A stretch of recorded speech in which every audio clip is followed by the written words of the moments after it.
છોટાઉદેપુરની ભાજપ શાસિત નગરપાલિકામાં શિક્ષકો પાસેથી નાણાં માંગવાના આરોપ બાદ તપાસનો ધમધમાટ શરૂ કરાયો છે.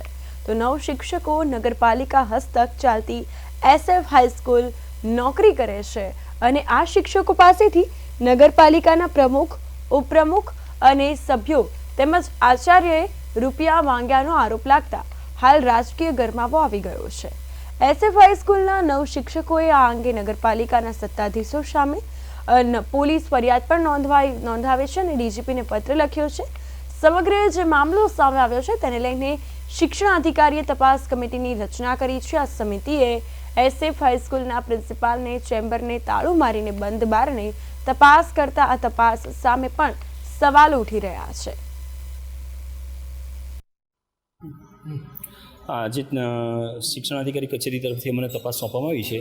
એની તપાસ અમે ચાલુ કરી છે અને એને સ્ટેપ બાય સ્ટેપ જે વિગતો છે એ લઈને અમે તપાસ કરીએ છીએ અને કરીશું. સાહેબ, આજે તપાસ માટે કેમ આવો? ફરિયાદ મળી છે કચેરીમાં કે આ રીતે પૈસાની માગણી કરી છે એ બાબતની. આજે તમે તપાસ કરવા આવ્યા છો અને આ જે સ્કૂલના મુખ્ય શિક્ષક છે આચાર્ય, હા આચાર્ય હાજર નથી અને તમે આગળ એમની ચેમ્બરની બહાર તાળું લટકેલું છે, તો બંધ બારણે મિટિંગ કરવાનો ઉદ્દેશ? નહીં, બંધ બારણે મિટિંગ નથી કરી. અમે આવ્યા હતા, તાળું હતું, પણ બાજુમાં ક્લાર્ક રૂમ હતો. અમે પૂછ્યું કે આ રૂમ કેમ બંધ છે અને આ રીતે અમને બધાને એક સાથે જોયા તો કે અહીંયા જ છે, અંદર આવી આવો એટલે અંદર આવ્યા. પણ પછી સીધા અમને પછી આ રૂમની અંદર લાઈટ પંખો. છોટાઉદેપુર જિલ્લામાં નગરપાલિકા સંચાલિત SF હાઈસ્કૂલની અંદર કાર્યરત એવા 9 જેટલા શિક્ષકો પાસેથી નગરપાલિકાના હોદ્દેદારો દ્વારા લાંચની માંગણી કરવામાં આવેલી હતી. તે અંગેની એક રજૂઆત અત્રેની કચેરીને મળેલી છે.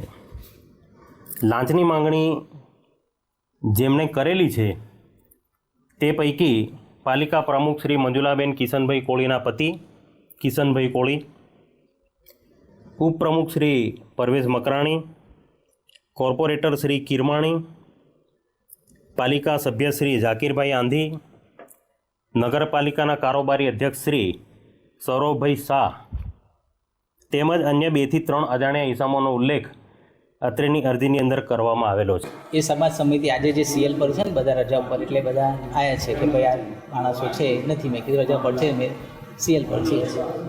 બીજી વાત છે કે સાહેબ અચાનક રજા પર તમારા પ્રિન્સિપાલ કેમ રહ્યા? એ તો ખબર નહીં સર. મને તો કાલે ચાર્જ મળ્યો કે તમારા નામે ચાર્જ છે ને, મારી તબિયત નાદુરસ્ત છે એટલે હું રજા પર છું. બીજી વાત છે કે આગળથી તાળું મારીને તપાસ સમિતિ અંદર અહેવાલ બનાવી રહી છે, તો ઓફિસને કેમ તાળું મારવાનું પ્રિન્સિપાલની ચેમ્બર? નહીં, એ સાહેબ મને ખબર નથી. એ તો હું અંદર હતો ના, તો પહેલાં સાહેબ નથી તો બંધ હશે કદાચ ઓફિસ, એટલે તો બહારથી કેમ તાળું મારવાનું મેઇન ગેટથી?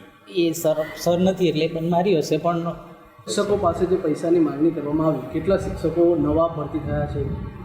નવા ભરતી તો 25માં 6 થયા છે અને બાકીના 3 પહેલાંના છે. જે પૈસાની માંગણી કરવામાં આવી, આચાર્ય દ્વારા માંગણી કરવામાં આવી, એ મને કોઈ